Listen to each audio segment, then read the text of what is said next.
శ్రీ మహాగణాధిపతయే నమః. శ్రీ మహాసరస్వత్యై నమః. శ్రీ గురుభ్యో నమః. శ్రీ లలితా మహా త్రిపుర సుందరీ పరాభట్టారికాయై నమః. మనం 2026వ సంవత్సరం జూన్ నెలలో ఉన్నటువంటి ద్వాదశ రాశుల యొక్క ఫలితాంశాలలో భాగంగా కర్కాటక రాశి వారికి ఉన్నటువంటి గ్రహస్థితి రీత్యా ఉన్న ఫలితాలు చెప్పుకుందాం.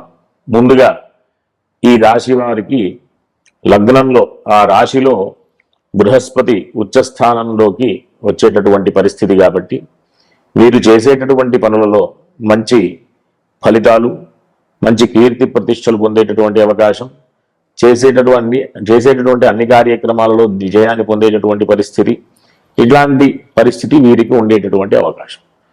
పనులన్నీ కూడా దిగ్విజయంగా జరిగేటటువంటి స్థితి.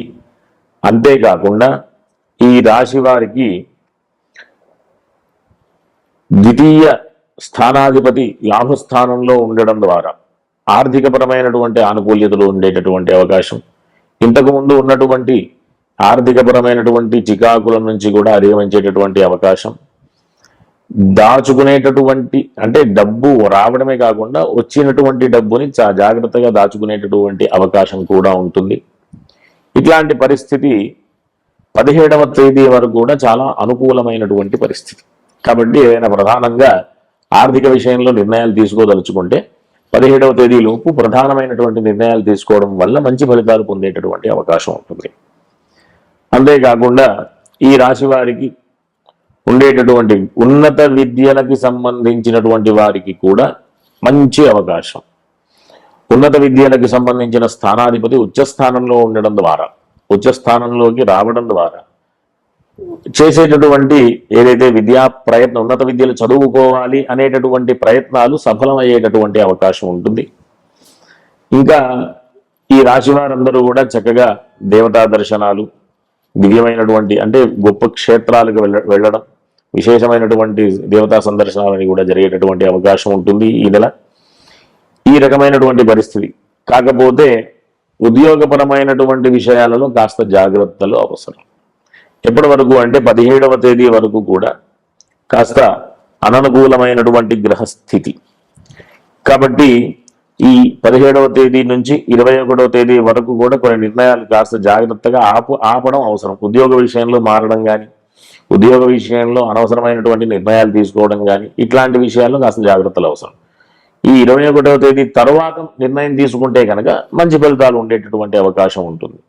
కాబట్టి అందరూ కూడా జాగ్రత్తగా ఈ ఉద్యోగ విషయంలో అనవసరమైనటువంటి ప్రయత్నాలు కాకుండా ఏదైనా అంతలోపు నిర్ణయాలు తీసుకోవాలి అనేటటువంటి పరిస్థితి ఉంటే కనుక మంగళవారం పూట ఈ సుబ్రహ్మణ్య స్వామి వారి ఆలయానికి వెళ్ళి అర్చన చేసుకోవడం కానీ, అభిషేకం కానీ ఇట్లాంటి ప్రయత్నాలు చేస్తే అంతకుముందు ఉన్నటువంటి ఇబ్బందుల నుంచి అధిగమించేటటువంటి అవకాశం ఉంటుంది. కాబట్టి ఈ కర్కాటక రాశి వారికి ఉన్నటువంటి గ్రహస్థితి రీత్యా వివాహ విషయంలో కాస్త కొంచెం చికాకులుగా ఉండేటటువంటి అవకాశం ఉంటుంది. కాబట్టి అందరూ కూడా జాగ్రత్తలు అవసరం.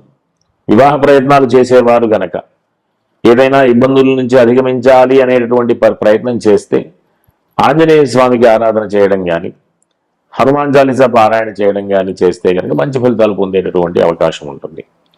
కాబట్టి ఈ రాశి వారికి అన్ని రకాలైనటువంటి పనులకు సంబంధించినటువంటి ఆనుకూల్యతలు ఏర్పడతాయి. ఉద్యోగ సంబంధమైనటువంటి విషయాలలో ఈ 21వ తేదీ తర్వాత చేసేటటువంటి నిర్ణయాలు సత్ఫలితాలను ఇస్తాయి. ఇంకా ఆర్థికపరమైనటువంటి లాభదాయకమైనటువంటి పరిస్థితి ఉండేటటువంటి అవకాశం. ఏదైనా చికాకులు ఉంటే గనక సుబ్రహ్మణ్య స్వామి ఆరాధన, హనుమంతునికి సంబంధించినటువంటి ఆరాధన చేయడం ద్వారా అధిగమించేటటువంటి అవకాశాలు ఉంటాయి. కాబట్టి అందరూ కూడా ధార్మికమైనటువంటి మార్గంలో పెడుతూ చక్కటి ఫలితాలు పొందాలని ఆశీర్వదిస్తూ స్వస్తి. శ్రీమాత్రే నమః.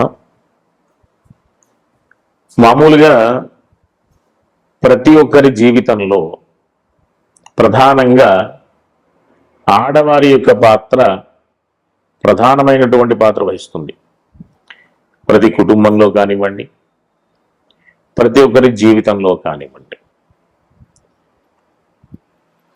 ఈ ఆడవారు ప్రధానమైనటువంటి తీసుకోవలసినటువంటి జాగ్రత్తలు, చేయవలసినటువంటి ఆరాధనలు ఇవి తెలుసుకోవడం ద్వారా మనం సరైనటువంటి మార్గంలో వెళుతూ మంచి ఫలితాలు పొందేటటువంటి అవకాశం ఉంటుంది. కాబట్టి మనం సహజంగా సహజ రాశి చక్రంలో కుటుంబ స్థానానికి, కళత్ర స్థానానికి అంటే వివాహ స్థానానికి సంబంధించినటువంటి ప్రధానమైనటువంటి విషయం ఏంటి అంటే, ప్రతి ఒక్కరికి కూడా వివాహం దగ్గరకు వచ్చేసరికి ఒక కుటుంబంలోంచి ఇంకో కుటుంబంలోకి వెళ్ళేటటువంటి పరిస్థితి ఆడవారిది. కాబట్టి బాధ్యత ఎక్కువ అవుతుంది. కుటుంబపరమైనటువంటి దోషాలు ఏమైనా ఉన్నా, కుటుంబాన్ని సమర్థవంతంగా నడిపించాలి అన్నా, ఇంకా పెళ్లి అనేది భార్యకి భర్త, భర్తకి భార్యకి సంబంధించినటువంటి విషయం కాబట్టి ఈ పెళ్లికి సంబంధించినటువంటి ఇబ్బందులు ఏమైనా ఉన్నా, పెళ్లికి సంబంధించినటువంటి ఆ ఇబ్బందుల్ని అధిగమించాలి అన్నా ప్రధానమైనటువంటి దేవత ఎవరు అంటే లక్ష్మీ అమ్మవారు. ఈ కుటుంబ స్థానానికి అంటే వృషభ రాశికి, కళత్ర స్థానానికి తులారాశికి అధిపతి శుక్రుడు కాబట్టి శుక్రుడికి అధిష్టాన దేవత లక్ష్మీ అమ్మవారు కాబట్టి లక్ష్మీ అమ్మవారి యొక్క అనుగ్రహం వధువుకి ఖచ్చితంగా ఉండాలి. కాబట్టే ప్రతి వివాహంలో పెళ్లి పత్రికల్లో వధువు పేరు చెప్పే ముందు చిరంజీవి లక్ష్మీ సౌభాగ్యవతి అంటుంటారు. అందుకోసమే లక్ష్మీ అమ్మవారి యొక్క అనుగ్రహం ఉంటూ కుటుంబపరమైనటువంటి దోషాలన్నీ కూడా పోవడానికి, కళత్రపరమైనటువంటి వివాహపరమైనటువంటి దోషాలన్నీ కూడా పోవడానికి ఆ లక్ష్మీ అమ్మవారి యొక్క ఆశీర్వచనం ఉండడానికి మనం ఆ రకంగా మన పెద్దవాళ్ళు ఈ వధువుకి పేరుకు ముందు చిరంజీవి లక్ష్మీ సౌభాగ్యవతి అని పేరు చెప్తూ సంబోధిస్తారు. అంతేకాకుండా ఈ కుటుంబపరమైనటువంటి దోషాలు అవన్నీ కూడా పోవడానికి కేవలం అమ్మవారి యొక్క అనుగ్రహం ఏ విధంగా కలుగుతుంది అంటే, నిత్య కృత్యంలో ఆడవాళ్ళందరూ కూడా ప్రతిరోజు లక్ష్మీ అమ్మవారి యొక్క ఆరాధన చెయ్యాలి. లక్ష్మీ అమ్మవారి యొక్క ఆరాధన చేస్తూ ఒకవేళ పూజా కార్యక్రమాలు చేసుకోలేనటువంటి పరిస్థితులు ఉంటే లక్ష్మీ అష్టోత్తర స్తోత్రం అయినా ప్రతినిత్యం కూడా పారాయణ చేయడం ద్వారా అనేక రకాలైనటువంటి దోషాలన్నీ కూడా పోతాయి. అంతేకాకుండా ఇంట్లో తులసి సేవ చేసుకుంటే ప్రతిరోజు తులసికి నీళ్లు పోస్తూ, తులసి ఎప్పుడు కూడా సజీవంగా ఇంట్లో కళకళలాడుతూ, అంతేకాకుండా ఆ ప్రతిరోజు ప్రదోషం సమయంలో తులసి చెట్టు దగ్గర దీపారాధన చేయడం, ఇట్లాంటివన్నీ కూడా ఎంతో ఇబ్బందుల నుంచి అధిగమించేటటువంటి అవకాశాలని కల్పించేటటువంటి ప్రక్రియలు. చాలా చిన్నటువంటి ప్రక్రియలే కానీ మంచి ప్రక్రియలు అన్నమాట, విశేషమైనటువంటి ఫలితాన్ని ఇచ్చేటటువంటి ప్రక్రియలు. అంతేకాకుండా ప్రధానంగా ఇంట్లో ఉన్నటువంటి ఇబ్బందులన్నీ కూడా అధిగమించాలి అంటే అతిథి సత్కారం నిత్యం జరుగుతూ ఉండాలి. ఎవరైనా అతిథులు వచ్చినప్పుడు లేదు కాదు అనకుండా సేవాభావంతో వారిని చూసుకుంటూ వచ్చినటువంటి వారికి పానీయాలు, ఆహారాలు ఇస్తూ ఆ విధంగా సేవ చేసుకుంటూ ఉండడం ద్వారా కూడా అతిథి రూపంలో ఉన్నటువంటి ఆ పరమేశ్వరుడి యొక్క ప్రసాదం కూడా మనకు ఉండేటటువంటి అవకాశం ఉంటుంది. కాబట్టి ప్రతి ఒక్కరూ కూడా సామరస్యంగా ఉంటూ చక్కటి ఫలితాలు పొందాలి అంటే లక్ష్మీ అమ్మవారి యొక్క ఆరాధన, తులసి సేవ, అతిథి సేవ, ఈ మూడు చక్కగా ప్రతి ఇంట్లో కూడా జరిగేటటువంటి ప్రయత్నం చేయాలి. ఈ రకంగా కేవలం లక్ష్మి అంటే ధనమే కాదు, లక్ష్మి అంటే జ్ఞానం అని అర్థం.